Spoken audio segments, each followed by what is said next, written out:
Endometriosis is a disorder in which the tissue that normally lines the uterus grows outside. With endometriosis, the tissue can be found on the ovaries, in the fallopian tubes, or in the intestines. The disease has life-changing consequences. If not treated early, it can cause infertility. Despite the disease being common worldwide, it has remained underdiagnosed. On today's News in Depth, Effie Mpande finds out why endometriosis remains underdiagnosed in developing countries. I am your host, Penefa Nyirenda.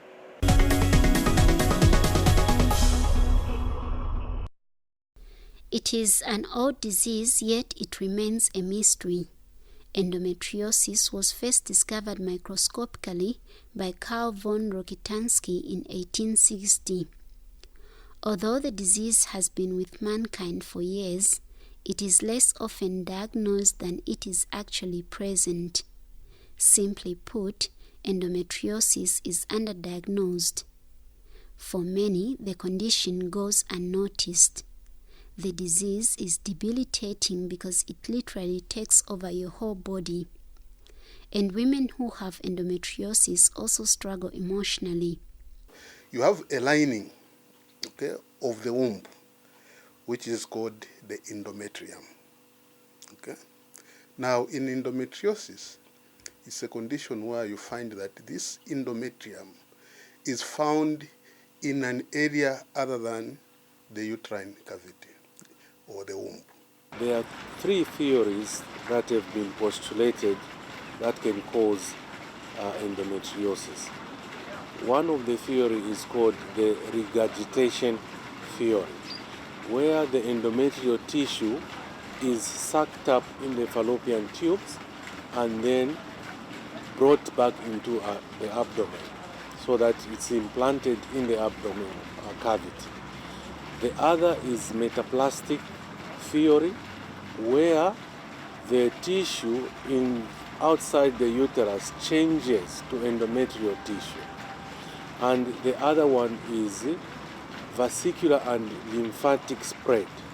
It is postulated that the endometrial tissue can travel through the blood vessels or the lymphatic vessels to go and implant in the tissue outside the uterus. This is Kasonde Sampa.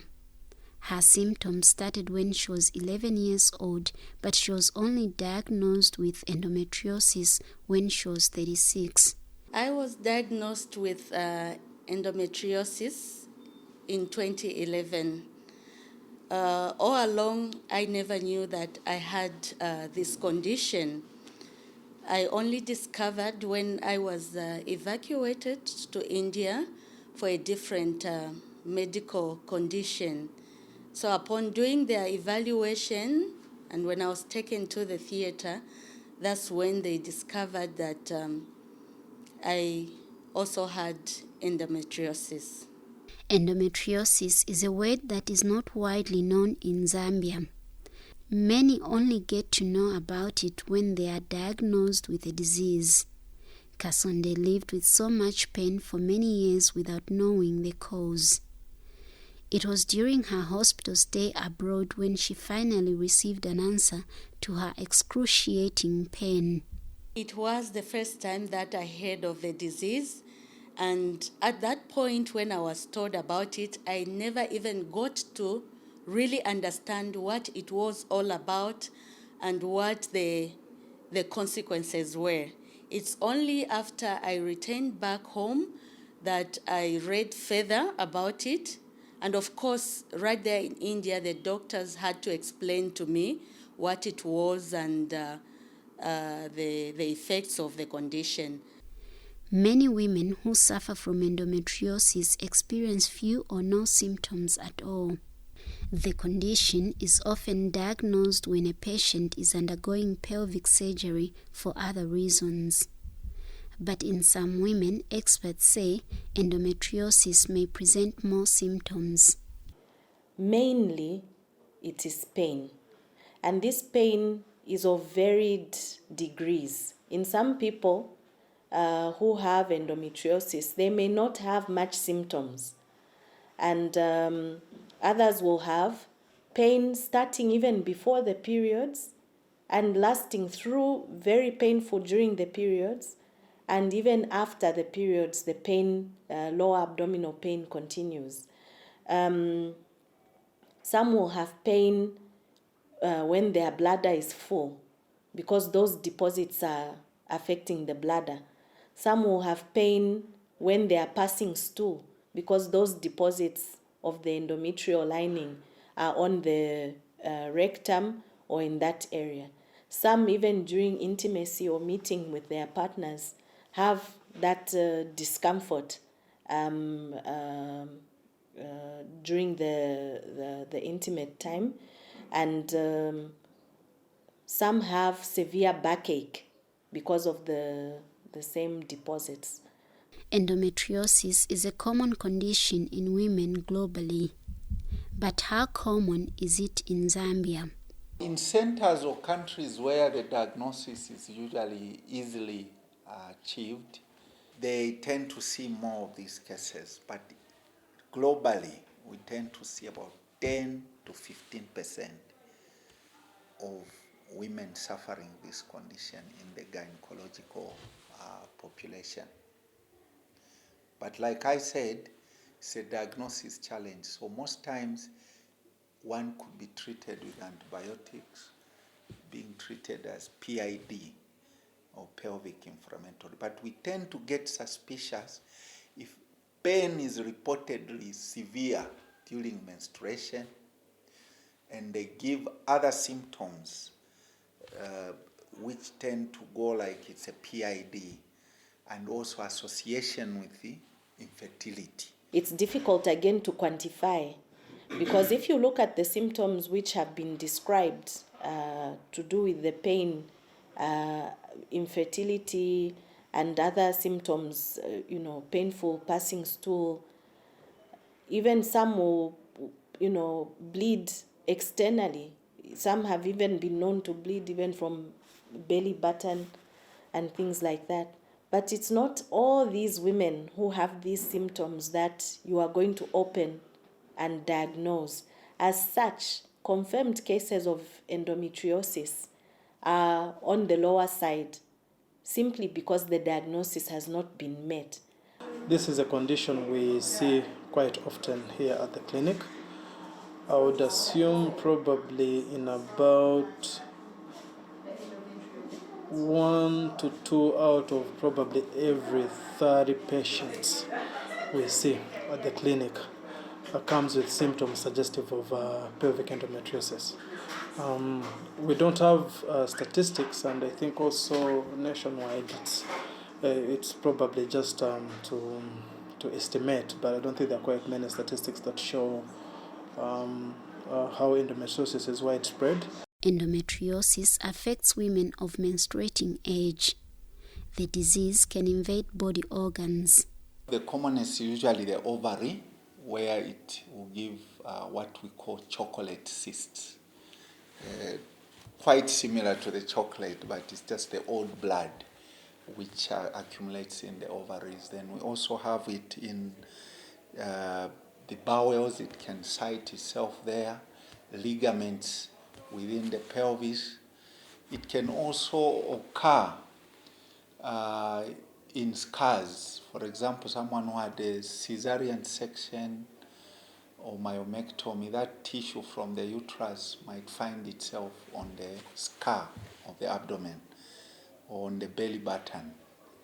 It can also occur actually in the space between the uterus and the private part in female called the vagina, in the what we call as the pouch of Douglas. We have rarely seen this condition in the lungs, where it sites itself in the lungs. There are many complications that are associated with endometriosis. Some of them are life-changing. It's estimated about half of the patients who have endometriosis will also present with infertility problems.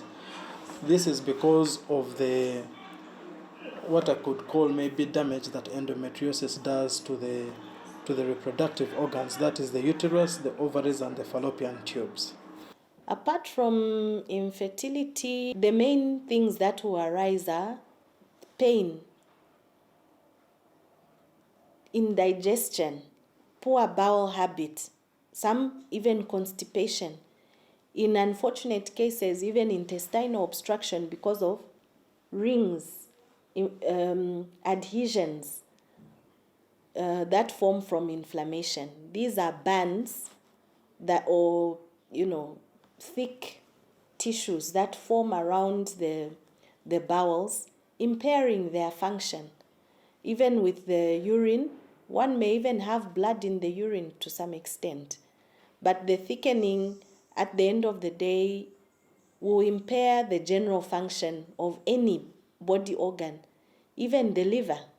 Some have deposits on the liver, on the stomach. So the effects will be according to the organ which the implants are on. Kasonde got married when she was 26 years old. 10 years later, she was diagnosed with endometriosis. Many women like Kasonde only discover they have endometriosis after a few failed attempts at trying to get pregnant. I've been married for 18 years, and in the 18 years, we have been trying to conceive. However, prior to being diagnosed with the condition, I couldn't understand why I was not having children. I moved from hospital to hospital, trying, and I was always assured it's going to be fine. They couldn't find anything wrong with me. Not until when I was evacuated to India for a different medical condition. In the process, that's when they discovered that I had endometriosis, and it was at stage 4. The diagnosis of endometriosis cannot be made from symptoms alone. Experts say some women with anatomically severe endometriosis have no symptoms or only complain about infertility. A medical doctor from a local IVF clinic now looks at the diagnostic tools of endometriosis. The first diagnostic tool we use is an ultrasound scan, but in up to about maybe 30% of patients, you may not actually see any signs of endometriosis on an ultrasound scan. So it leaves us with only laparoscopy, which is, I would say, has over 90% sensitivity in detecting what pelvic endometriosis is. The gold standard for diagnosing endometriosis is through a medical procedure called laparoscopy. I caught up with the permanent secretary in charge of technical services at the Ministry of Health to find out what the government is doing to buy more laparoscopy equipment. We have articulated strategies which we are putting in place, be it from the surgical aspect, also investing in equipment to address the current gaps. So for laparoscopy, you may be aware that Levi Mwanawasa University Teaching Hospital, with the support of our colleagues from China, the People's Republic of China, we did receive some towers or equipment for laparoscopy. And we are happy that this piece of equipment has been in use for various laparoscopic diagnostic procedures and also treatment. University teaching hospitals, also we do have towers for laparoscopy. Moving forward, we intend to procure more laparoscopic equipment so that we don't just talk of Lusaka. Zambia is beyond Lusaka, so that all our provincial centers can have the towers for laparoscopy. And as you rightly mentioned, laparoscopy is very key in making a diagnosis and also intervening in terms of surgical operation using laparoscopy. Performing laparoscopy surgery is not as straightforward as it sounds. It requires expertise, and the government is aware of this. We've also managed to send some of our staff for training, and China has been a strategic ally in this part. We've sent some of our health professionals to go to China for training in laparoscopic surgery. But also we've gone further to ensure that those who have gone for training are able to capacity build others. Many believe that period pain is part of being a woman. They also assume that pelvic pain is normal. But at what point can somebody tell that the pain they are having is an indication of something more serious than their monthly menses? That of endometriosis tends to be more severe. The pain may start a few days before, dull, aching pain in the lower abdomen, and it may last a few days after the period, as opposed to a period pain, which usually starts at the time of the period itself, the day of the period starting or so, and after the period has finished, the period pains also subside. Kasonde went to Fatima Girls Secondary School. Her ambition was to become an economist. Endometriosis took a toll on Kasonde's life. Later on, she ended up studying public administration. There were times when endometriosis would be so bad that it rendered her immobile.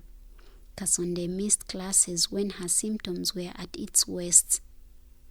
And in her young adult life, she would stay away from work until she felt better. Kasonde's life will never be the same again, but she hopes there will be more public and self-awareness on endometriosis.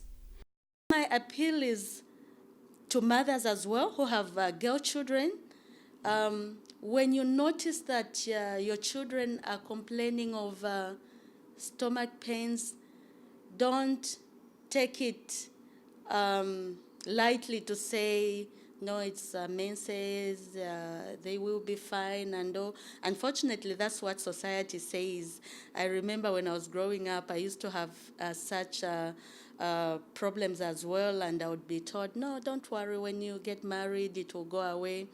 I got married, it never went away, and unfortunately, only to discover at a later stage that that was a condition that needed medical intervention earlier on. Endometriosis involves uterine lining cells, so any girl or woman old enough to menstruate can develop the condition. But there are those at a higher risk of having the disease. Any woman who has a womb has some risk of having endometriosis. The challenge is the causes are not very clear as to what is the cause that causes the lining of the uterus to be found. But mostly those who have had surgeries before, operations before, such as removal of the fibroids, cesarean sections, they are at higher risk because the inside of the uterus may be exposed to the external during the time when they are having those operations. There is evidence suggesting that endometriosis is a progressive condition. It can get worse over time, but there are many treatment options. Anything that will abolish periods or menses works.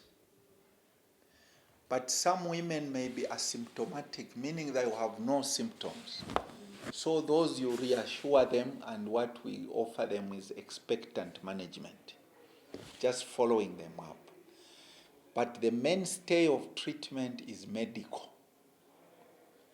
Then there is surgical, but medical one, we use any drugs that will abolish the period, like the ordinary pill, combined pill, will stop the periods, or even injections like Depo-Provera.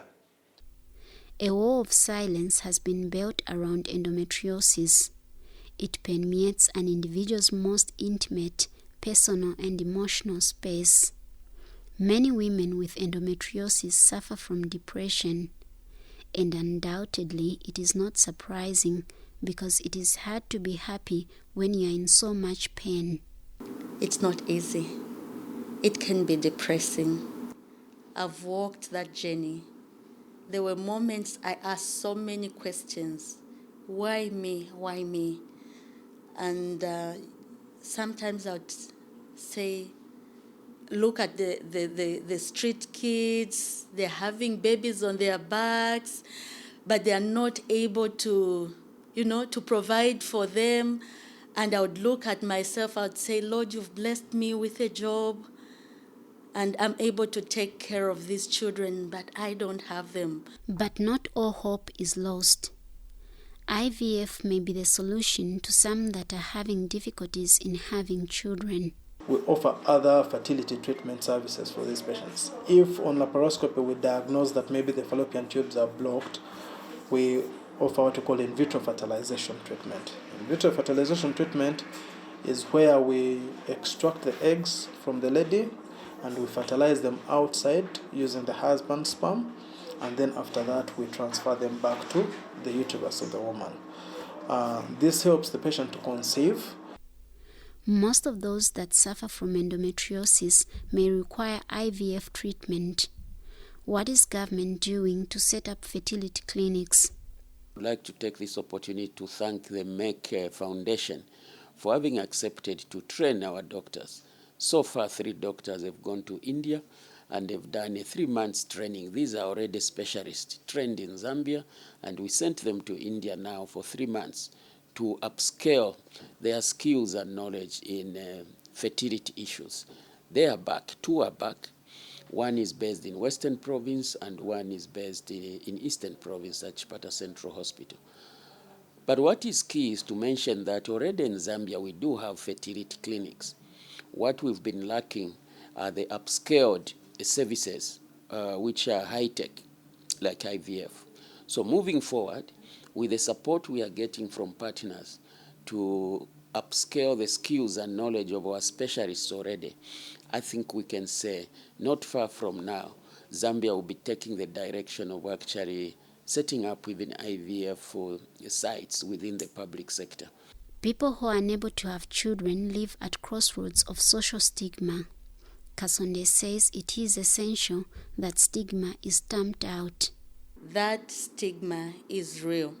And this is an issue which is on my heart. I'm so passionate about it because I have seen how women have been stigmatized. Those that don't have anyone to speak for them, most of them suffer quietly. Others have been divorced. Others have had their spouses having extramarital relationships just to have children. But I want to appeal to society to stop this stigmatization. It's not by choice that women in situations like myself find themselves. Medical experts also have many things to say about endometriosis. I would like to advise the women out there to take note of their menstrual pain. I know in our culture, a lot of women are encouraged to just be strong. That's a woman's portion. You have pain during periods. But we are also looking at the quality of life of these women. We are mothers, we are business women, we are workers out there in the industry. And crippling pain of endometriosis can impair our performance. And so we shouldn't look at the stigma of having to be the one who needs attention during periods or having to absent yourself from work during periods as a setback. Let's seek medical care. To the members of the public, let's not stigmatize or discriminate our women living with endometriosis. It's a condition which, if picked early, there are options for treatment. And it's not something which we should throw to health workers alone. It requires a family approach in our quest to treat endometriosis. There is hope for Zambia, especially as we upscale and invest in better equipment for our country.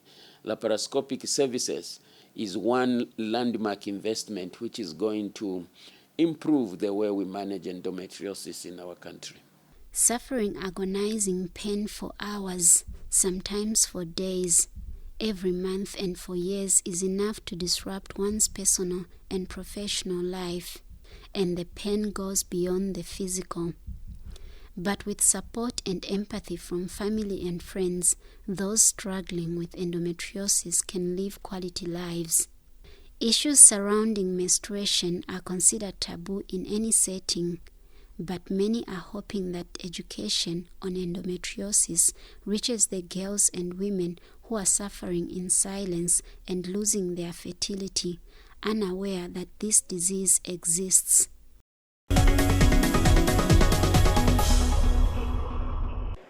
We've come to the end of this week's presentation of News in Depth, where Effie Mpande was looking at the underdiagnosis of endometriosis. Next week on the program, join us as we look at the National Plant Genetic Resources Center and its contribution to maintaining food security.